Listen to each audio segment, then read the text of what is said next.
You're listening to the Never Heard of It podcast, a Night Shift Radio original. Every week we bring you the good, the bad, the weird, and lesser-known streaming movies. Hit subscribe for new episodes every Thursday and Sunday. Obama stay. I'm so glad you caught that. I was hoping everyone... I actually got on the second. So funny. Obama stay. There's a whole bunch of that shit in the background, and it's so good. My favorite was it said, "Today is today." Emil Today is Blonsky. today. Like, today yeah. Of course today is today. God, bullshit. So this is a thing that's been happening in all of the Marvel TV series. And I it's one of those things that I sort of like passively knew, but I never really like actively did anything. Did you know that there are QR codes hidden in every single episode? No. Of every Marvel show so far. Whoa. It's definitely Miss Marvel and it's definitely She-Hulk. I think it was in other ones as well, but they definitely Miss Marvel and definitely She-Hulk. There's a QR code hidden in every single episode. Right. I think they only started it recently. Okay, I know for a fact it was in Miss Marvel, but it's definitely in She-Hulk. And in today's one, it's when her and Josh go, which Caleb, you were right. But when her and Josh go to one of the like food truck things, there's a QR code, or like one of the restaurants, there's a QR code on the wall. Yeah. And if you scan it, it brings you to a comic book of the Porcupine's first appearance. Oh, neat. Adorable. In comics. Yeah. Oh, but apparently it's every single episode, definitely of Miss Marvel, definitely of She-Hulk. And I would be curious to see when that actually started. But yeah, so hidden QR codes every single episode. And they all bring you to a comic. So how cool is that? What a cool little scenario. Marvel's doing it right. They're doing it right, but that's like that subtle nerd thing where somebody stopped and was like, "That's a QR code. I'm gonna scan it. See what happens." Especially if I saw that at like a restaurant or a food truck or whatnot, I would just assume that was just like the menu. I wouldn't think twice about it. I would never fucking like stop, like pause the video and scan the QR code. Oh, definitely not. Like, no. Just would never do that. Yes, I'm so glad about that.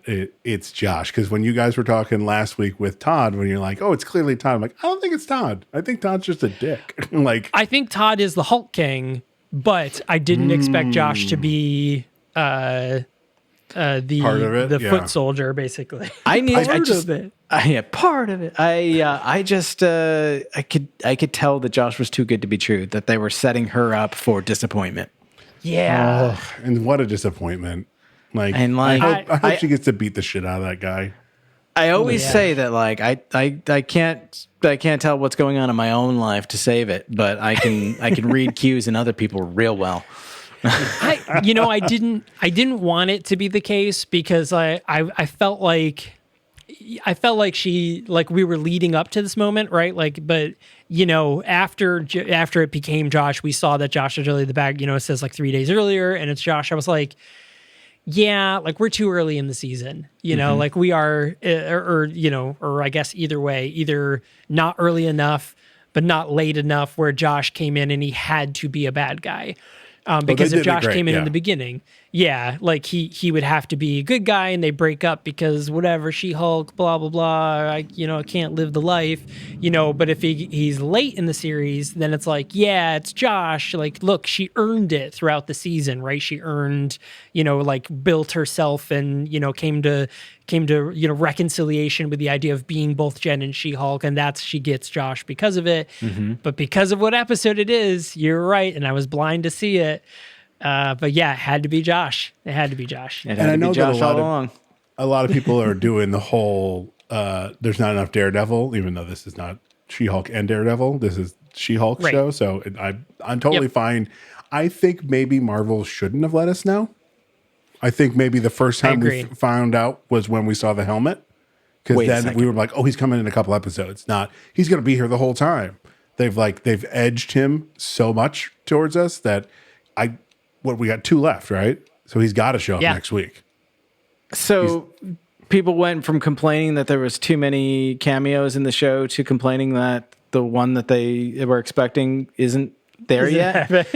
Well, as Jesus Jen Christ. so wonderfully You can put never it in this fucking episode, satisfy these fans. yeah, she doesn't care what people on the internet say about her, and neither do I. Yeah. I'm As she enjoying says the in- show. I have come to the realization and just deal with it that the fourth and third to last episodes of all of these shows are kind of like, okay, I mean, some stuff happened, but it's not really. And they always end that second one, the third to last episode, with a big reveal. This one being Josh. But as soon as it said 3 days earlier, I went, I fucking knew it. Yep. Yeah. I knew as soon right as where they were going back to.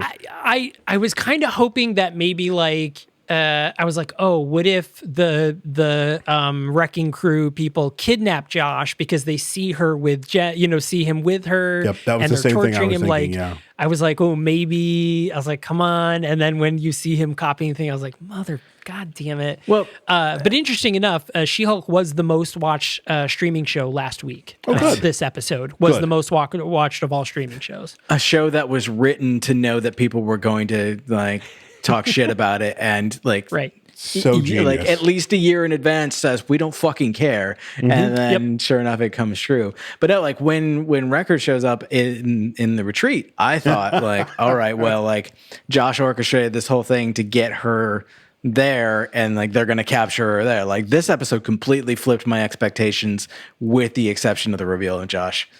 I love Yeah, when he walked in because I'm like, that guy looks familiar. And then, Yeah. are you kidding me? Does anyone know Well, that was that the we're thing. doing it? Previously on She-Hulk. Previously on this guy. on this guy. That's I right. love that because when he walked in, they made such a big deal about him coming in and the music, cues to it. And he's like, oh man, blah, blah. And I'm like, wait, am I supposed to know who this person is? And I was like, and then she was like, are you kidding? And then I was like, thank you. This is great. She's like, you don't even know who he is. And I'm like, you're right. I don't. I This sure is don't. great. But as soon as they show, well, because his hair was up in this, Yeah. and when we saw him in the Wrecking Crew, his hair was down. There's a very Casey Jones sort of look in the Wrecking Crew. He does. It is very Casey Jones. It is. You got to know what a crumpet is to play cricket. But like, tell me, Tim Roth isn't having an absolute blast with this. Yeah. Like, funny Tim Roth is so good. I love funny Tim Roth. It is great. I mean, this whole thing, though, is really funny because I was the other way around. I wasn't suspecting Josh, and I was like, something is going to go down at this retreat. Like, abomination is going to happen. These guys are going to, these guys are part of it. They're going to jump her. Like, the whole point of the thing to go off was just to get her here because they knew she was going to come. So I was like, here we go. Like, especially at the very end when they were like, you got to trust us, be just Jen and trust us. I was like, nope, don't do it. Here it is. They're going to jump you as soon as you're just Jen.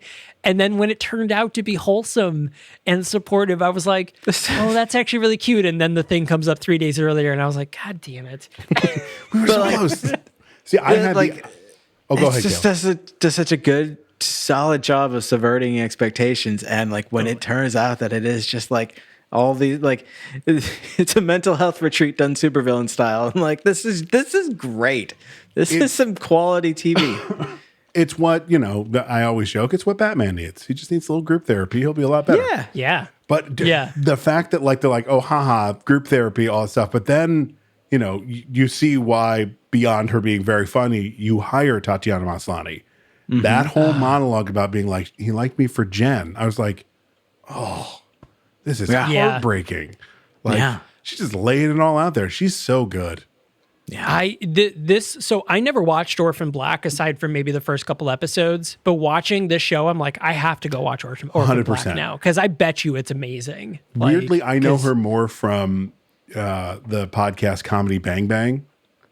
Oh, Yeah, because she's guested a bunch on that, and she's hilarious. So, like, when they cast her, and it's going to be a funny show, I'm like, great.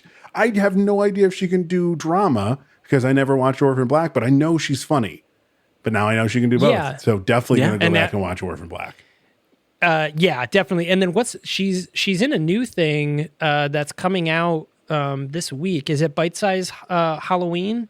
Yeah, I think it's Bite Size Halloween on Hulu. Ooh. She's in one of the episodes. Neat. Yeah. So that comes out, I think, this week. So I'll be watching that too. That's going to be interesting. So I'm going to watch that too. Yeah. Yeah. But another Marvel tie. Did you see who's in the new Orphan Black, the reboot? Oh, I didn't know they're doing a the reboot sequel? of it. There's a new Orphan Black series coming out, and it's a sequel. It's part of the same world, but it's Christian Ritter. It's Jessica Jones. Yeah. is the main character in it this time around. Oh, interesting. Love Kristen Ritter. So they're just Yeah, flip flopping. Well, that's probably why she's not, because originally I heard that it was supposed to be Jessica Jones as the Daredevil part.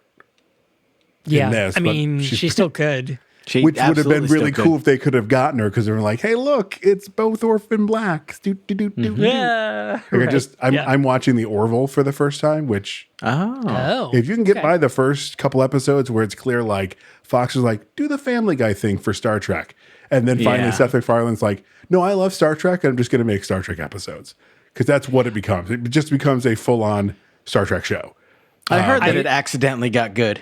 that's the same I- thing I heard. Is that the That's my theory, is that like Fox, like, yeah, we'll do this, but do it like Family Guy. It's like, fine. yeah? I don't want to do Family Except for Guy. like every Family Guy-esque spinoff he's ever made hasn't done well. I guess American Dad lasted for a while, but all the rest of them definitely tanked. It wasn't good. I mean, I watch it every now and then when it's on, but like it wasn't good. And like No, Right. it wasn't. Family It wasn't Guy funny is at all. still going, and it's not good anymore either. No, that's not being good a long time. Yeah. Yeah.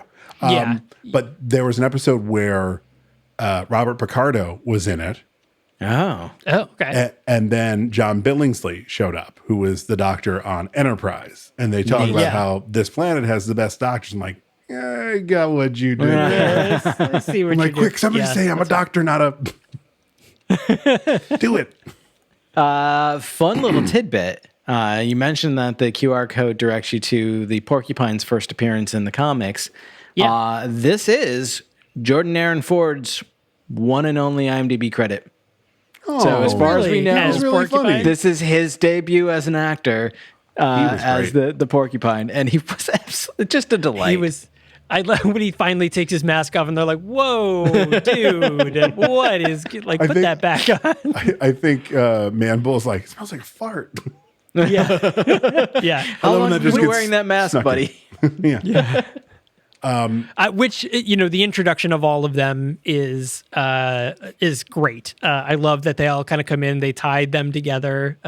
We get our swashbuckler and Man Bull. I may have Was done it some El light Segura? matadouring in college.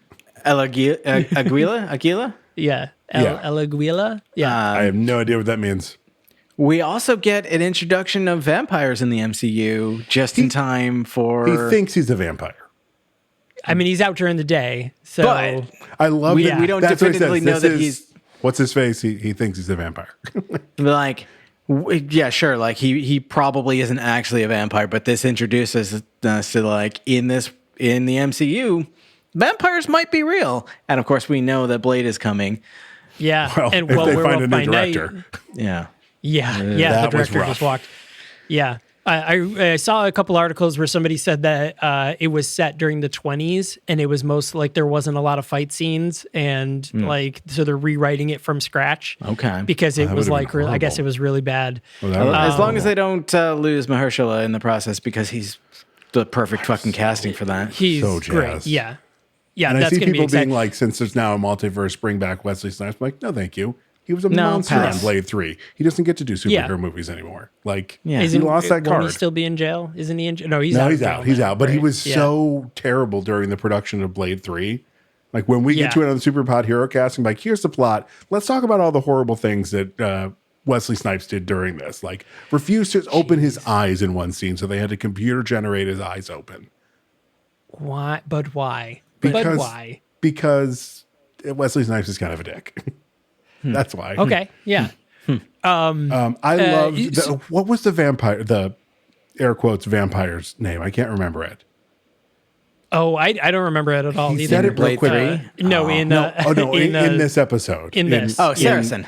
Saracen, thank you. Saracen. I love that he's Okay. got like the hood up and it looks like he's wearing Yep. like this long coat. But did you catch when he stood up to switch seats? It's just like a cardigan. or like other Oh my God, he's that's wearing. great. I'm like, this is so funny because like when he first shows up, you're like, well, he might be a danger. He might, and then as the episode goes on, you're like, no, he's just a crazy person who thinks he's the vampire. Got it. So speaking of vampires, you talked about like this is the first introduction of vampires and stuff like that. So we know that coming up in as of airing of this episode, it's like today. Werewolf by Night is out, right? It came out today as of airing this episode because it came out on the 7th. Yeah. We know that Man Thing is in this. Is in Werewolf by Night. The malevolent Man Thing. Man Thing is in Werewolf by Night. That was in the trailer. You're gonna be so happy. That was a nickname I gave to a particularly terrible person in my past, so I'm very excited about that. That's great. And Kevin Feige just recently, a week ago, as of you guys watching this episode, just announced that Werewolf by Night plot will have heavy implications to the rest of the MCU. So this is not just a one-shot. It is also an introduction to things that are going to be relevant for the rest of the MCU. So do you think it's vampires? I hope so. That gives us Blade. That gives us Black Knight. Like, what do you think? That works. And I will also interject that in the comics, Saracen was a vampire. So okay. Interesting. There you go. Okay. But he was out during the day, and that's like MCU can do whatever the hell they want with the character, and they can decide that like he's not really, and like that's part of the shtick, and I love that. It's fine, but he was a vampire in the comics, which means that his introduction is them telling us vampires are real in this universe. That's fair. And there's some like diehard Saracen fan who's like, no, he's really a vampire. You can't ruin him. Thumbing through their issues. Hang on. I got to find that issue. Dear Kevin Feige. Yeah. Dear Mr. Feige. Yeah. Again, my correspondence to you has not been replied to, but I will continue. See, I just picture it like the dear. It's the Dear Stan email. Like it's the Dear Stan. Dear Feige. Been weeks and you still ain't calling. So, how about you mentioned at the beginning that we sometimes get some stuff wrong. Man with metal claws. 100% is referencing Wolverine. I guess, right? So that's, if Hugh Jackman is going to be in Deadpool 3, this is, it is the announcement. We know for a fact Hugh Jackman is in in Deadpool 3. I think, I think that is a thing that really happens. So here's a prediction for that. I read some of this and then I kind of put the rest of it in my head. And this is sort of in relation to this. And we kind of hit on this subject, when that episode aired. What was that episode, like 2 or 3? So the plot of Wakanda Forever is that there's no more vibranium. They're all out of it. It's gone. They mined it all, or something happens and it's all gone. And scientists basically are trying to compete with vibranium because they don't want to have to go through Wakanda because people are racist and they don't want to have to deal with Wakanda to get vibranium. So they invent adamantium, which is a mixture of vibranium and something else. So there's the two headlines in that newspaper, which is scientists create new element and man with metal claws gets into a bar fight. So the theory is that they found out vibranium exists in Wakanda. They don't want to, now that Wakanda's public, they don't want to deal with Wakanda for the export of it. They don't want to pay them for it. They want to undercut them. So they invent adamantium in order to subvert Wakanda. And that's what causes Wakanda to basically go into ruin, is because a bunch of nations. It could also white people, man. It could just be like scientists being scientists, and like their invention gets used for bad and not have actually anything to do with Wakanda. Although I think your idea is feasible. Yeah, but is reference this episode, people, if he turns out to be wrong. Yeah. Oh my God! Please point me out if I do. I mean, I'm fine with being wrong. I just think that's my theory right now, is that, because she says like my nation's in ruins, like in the trailer, and I've lost everything, and it's not just her son. I think it's, the fact that Wakanda is, and now they're being attacked they're not Atlanteans anymore, and I forgot what the new name they is can't. for Namor. I mean, they could, but they just want to be like, well, we don't want to confuse people. It's just not. Yeah. We've already created one like imaginary kingdom for the show. Like, let's like, maybe don't bring in another and just like complicate things when this is supposed to be like real world. And it's just the DC Marvel hoo-ha again, like Captain Marvel, Shazam, all that stuff. That's right, because Aquaman is Atlantean. Atlantis. Yeah, that actually. And Aquaman 3 is going to come on the heels of Wakanda Forever. I rescind my statement. That makes more sense. Aquaman 2. Let's slow down. Or Aquaman 2. Sorry. Aquaman 3. I'm good with just Aquaman 2. I think we're going to end Aquaman 2. Yeah. Give me more Aquaman. I don't think WB has your same. I don't know. Did you see that new trailer that they released for Black Adam, where it's like, hey, the Snyderverse counts, and Nightmare is a real future that is a possibility. I did not see that. Yeah, that's interesting. I'm like, okay. I mean, look, I like Zack Snyder's vision. I am not one of those ride or die weirdos on Twitter that's like, Zack Snyder or nothing. If they want to go back and finish that storyline, awesome. If they don't, well, you've already disappointed me enough by canceling Batgirl. You can't really disappoint me anymore. And the Blue Beetle movie. Oh, did that officially get canceled? Oh, yeah, that's canceled too. Yep. God damn it. No. Yeah, I think so at least. Yeah. I'm almost positive Blue Beetle. Or maybe that was the one they said that it's not. I thought it was canceled because I thought there was a big deal where it seemed like they were... from an HBO original to theatrical. I'm going to write my own Blue Beetle movie with Blackjack and Booster Gold. Booster Gold. For some reason, I thought they canceled Blue Beetle because I thought they were bringing up the fact that they only canceled the non-white, well, I guess minus Jason Momoa, but that one was pretty much already shot. The non-white actors. So were Blue Beetle and Batgirl was literally like 2 days away from wrapping. Right. Well, I'm black. Yeah. Batgirl was pretty much done as far as. And I like the kid because the kid who's playing or was playing Blue Beetle, depending on which way it goes, was in Cobra Kai. Oh, yeah, I did know that. Maybe they didn't scrap that one. I thought for sure they did, but Wikipedia still listed as upcoming, but I just see a article that says it's in post production right now. Okay, yeah, so it is going to be Jaime Reyes. So yeah, like that would be they're gonna skip Ted Cord completely. Good. I mean, I like Ted Cord's story, but like it telling Jaime Reyes is a better choice. Yeah, and they've done there's that. a lot more you can go with that too. Yeah, and they did it on the Arrowverse too. They're like, yeah, that was Ted Cord's building. He blew up. And you're like, wait, are we just going to skip the first Blue Beetle? Okay. The only real disappointment with skipping Ted Cord is that kind of rules out Booster Gold, which, god damn it. We've got Booster Gold from Legends of Tomorrow as Donald Faison. All I'm saying is, let's make Zach Braff Booster Gold.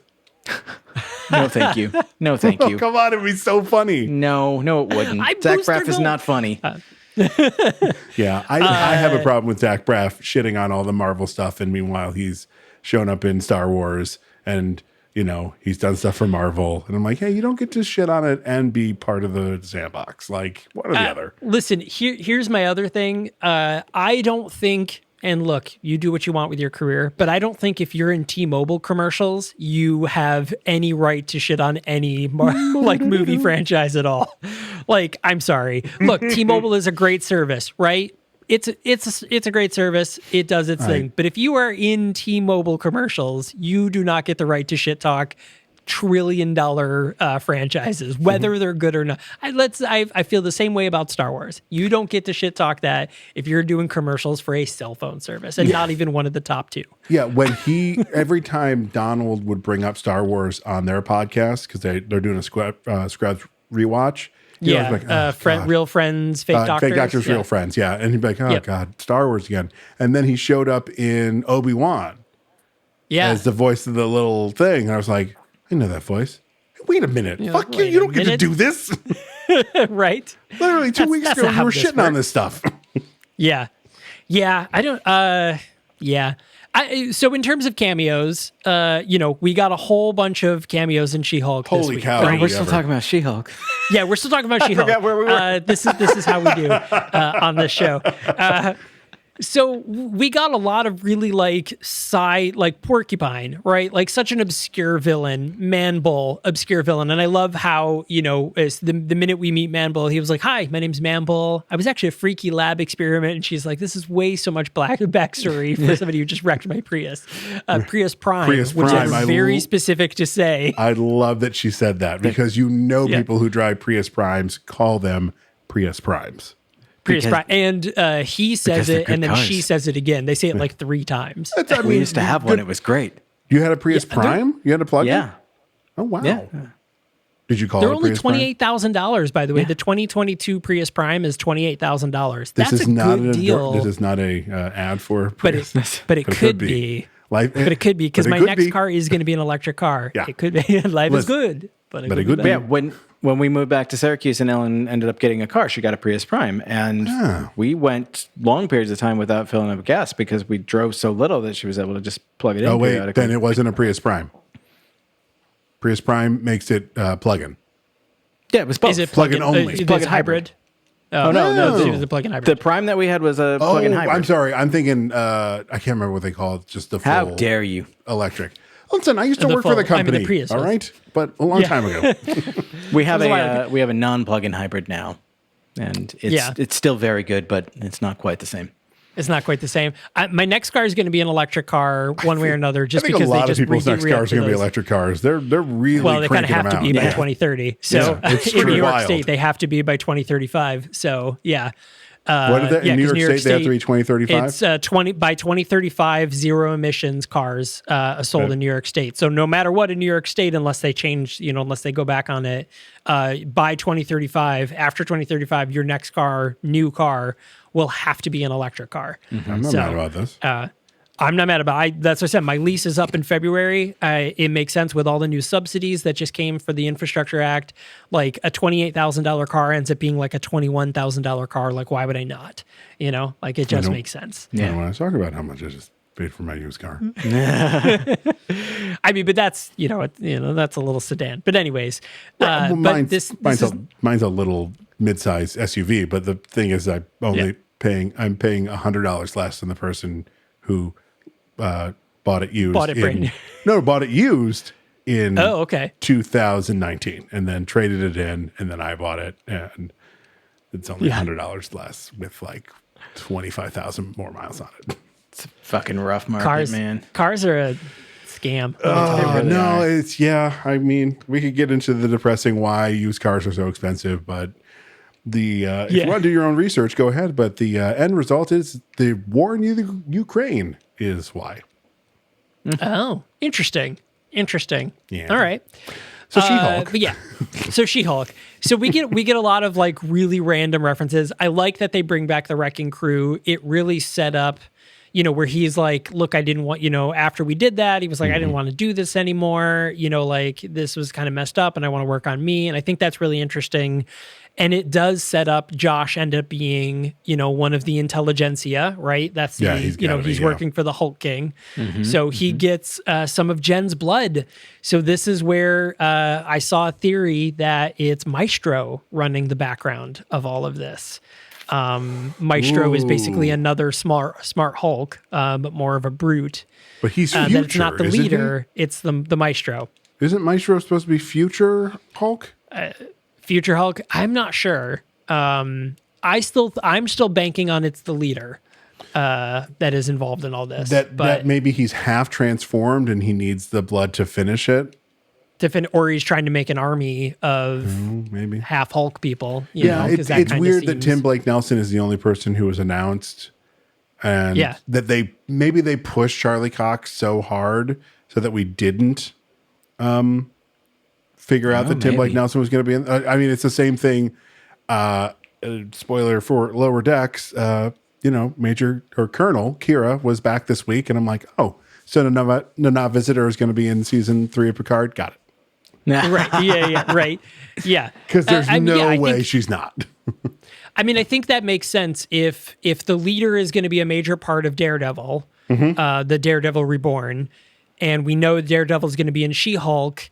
might as well tie it in with the leader in the last episode, and then it carries over to that's your kickoff, that's your prequel, that's your prologue to Daredevil Reborn. Is you see Matt Murdock, you hear the introduction of the leader, and you know that that's where that's going to go in that. So I think that makes sense. Everything ties into something else. Miss Marvel tied into Marvels. Mm-hmm. I think that's it. I mean, Falcon the Winter Soldier in a roundabout way has now led into Captain America New World Order. Yeah, I think these are going to be we don't want to jam this in 15 minutes at the beginning of the film. Let's take the time to tell this part of the story to then finish it in a film. And I love it. I think it's going to be great. That is a really great approach too, because again, not only does it open up more freedom with how they approach the long form films, but it also does feel very comic book crossovery, where like a story starts somewhere and then it picks up elsewhere, and then you've got to read this other book that you never would have fucking picked up in your life, and like suddenly you find yourself collecting issues of the fucking Porcupine because it's got this massive like world-ending crossover event that just happens. I mean, that like my first exposure to that, and I know it's been happening for years, but my first real exposure to that was the Blackest Night storyline in DC, and it was like, why am I reading this like ridiculously obscure title that I would never in my life pick up? It's because there is a Lantern Corps storyline, and it's like in some cases it's barely there, but it's part of it, so I guess I got to read it. I'm like, God damn it. Yeah, that was rough. So speaking of the short form, long form, they just announced that Armor Wars is now going to be a feature film instead of a series. Which makes sense. So that's, I get it. So the short form, long form brings me to special effects. So She-Hulk, it's fine. The special effects. It's passable. You would be okay with saying it's not great. Yeah, I mean, it does. The problem is now that we've seen so much of Tatiana, when it's She-Hulk, the face is not as expressive. It's getting lost somewhere. Yeah, it feels very video game NPC in a lot of moments. Yeah. So what happens when She-Hulk inevitably and wonderfully shows up in, Captain America New World Order or the Marvels or, some other movie, and suddenly she looks like Endgame Hulk. Yeah. And you're just like, what the and then we go back and do like season 2 of She-Hulk, and it's like, hello, I'm She-Hulk. I think season 2 of She-Hulk, I think they're going to fix it, because when the launch of She-Hulk happened and throughout the series, that has been the biggest, criticism, from legit criticism, let's say.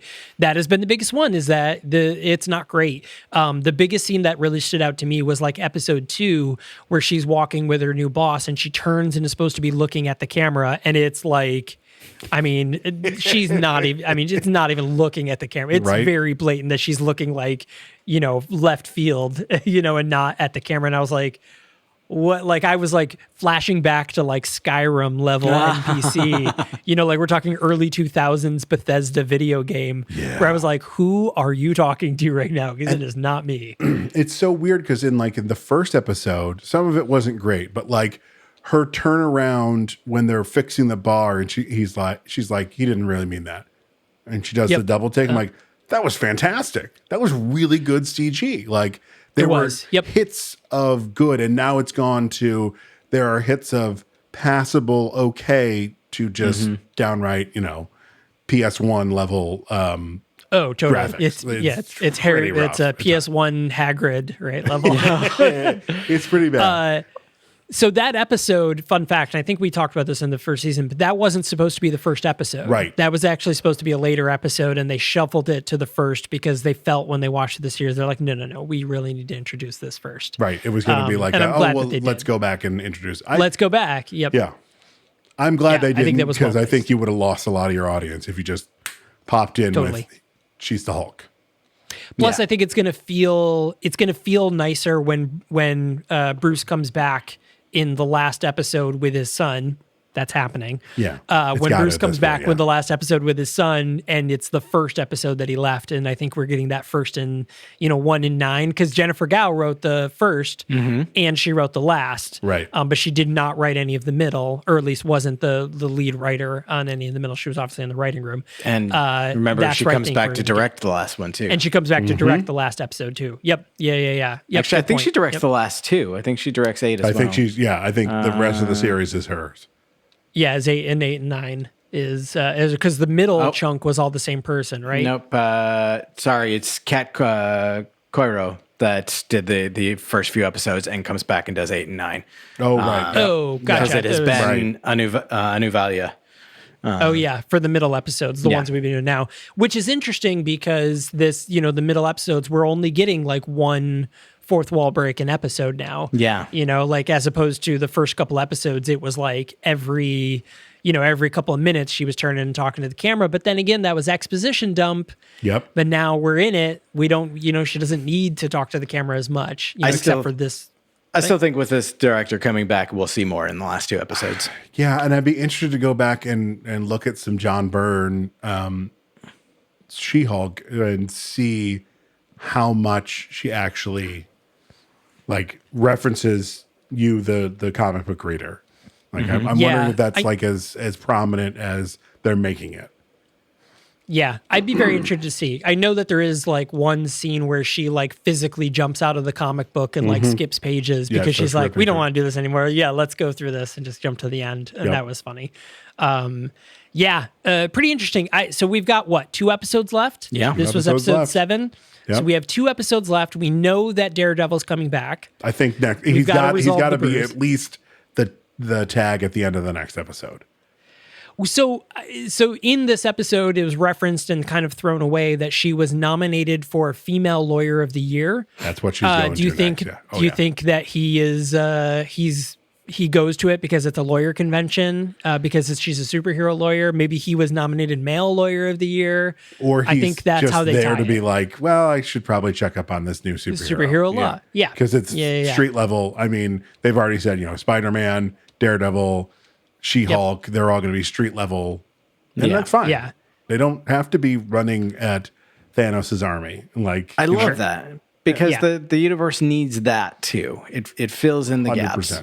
And I think that's where She-Hulk has definitely gone, and I appreciate that. When I found out the news that She-Hulk was the most watched streaming show last week, this even over top of House of the Dragon and Rings of Power, I was like, yeah, no, that makes sense. I get, why Rings of Power and House of the Dragon are 2 and 3, I totally get it. But She-Hulk is really good, and it's Marvel, man.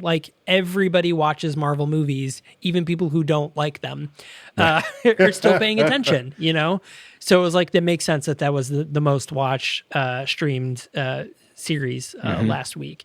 And I think it'll continue for the rest of the series. I hope Werewolf so. by Night, though. That's I'm today. so jazzed. I'm very excited to have watched it. It's going to be, apparently it is bloody. It is pretty bloody. That is what they're saying. It is pretty gory. So, but it's getting great reviews. So for those of you guys who have watched it already, because you're watching this episode when it comes out, it's going to be exciting. We'll talk about it next week. Briefly. I'm excited to see Michael Giacchino's direct. He's directed something before, right?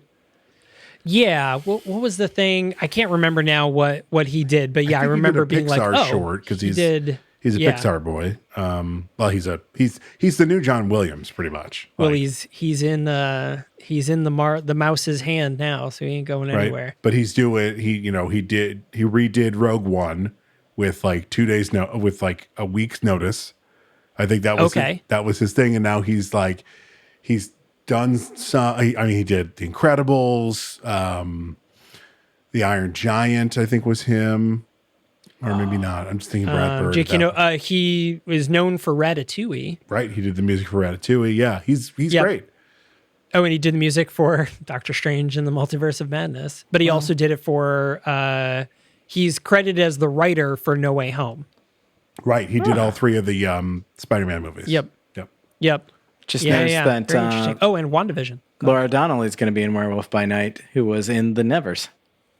Oh, I loved that show. That was a great show. I know. It's very. That was the show.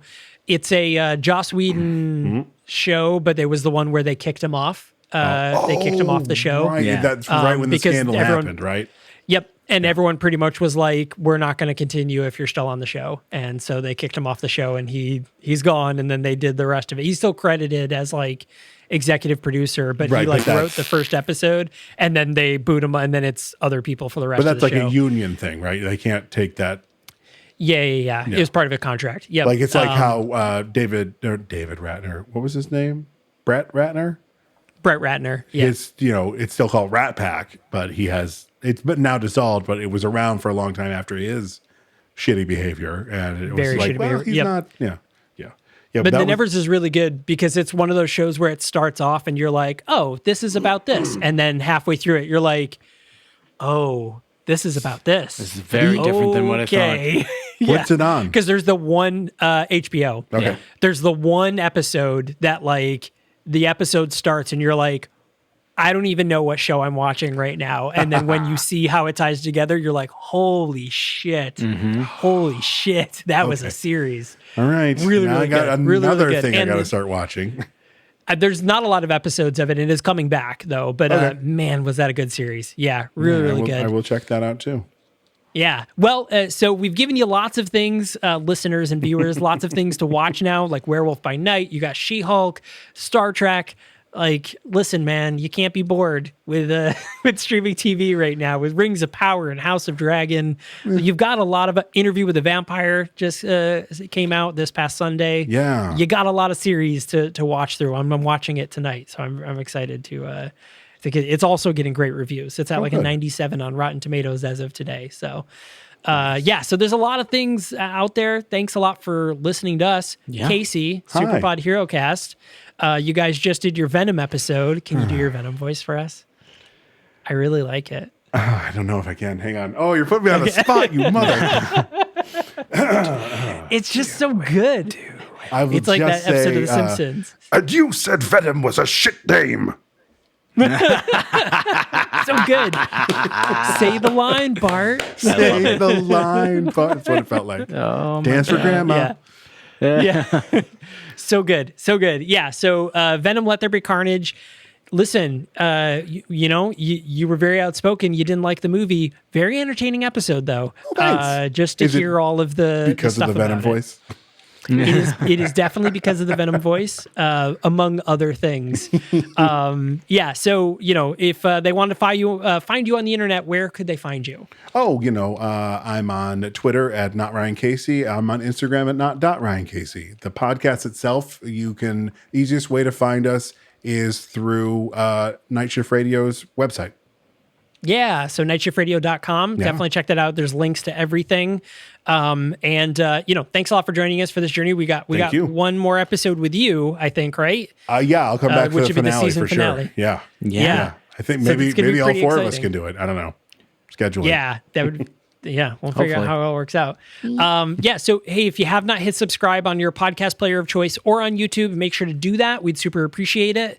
The brand new episodes every Thursday on YouTube, brand new episodes on the podcast every Thursday and Sunday. This Sunday, we're talking about Lake Mungo, which is another found footage film that Casey has recommended to us. Yeah. I know. Me? He curated this whole month for us in a very specific order. So Lake Mungo is streaming on Tubi TV. So if you're the type of person that watches movies before we review them, that is where you can watch it. Fun little found footage film, and that's the one you want to stick around through the credits for that one. Yeah. Even though Tubi's going to try to get you to not to, you'll want to watch the credits on that one. 100%. So, thanks a lot for joining us. And as always, make sure to share with 100,000 of your closest mental health representatives, because that is how we grow. And you'll all get together, you'll center yourselves, you'll talk through your issues, and then maybe sweat it out in the sauna. You'll be hurting for a yurt. You're hurting for a yurt. Yeah. Hurting for a yurt. So thanks a lot for joining us, everyone, and we will see you on Sunday.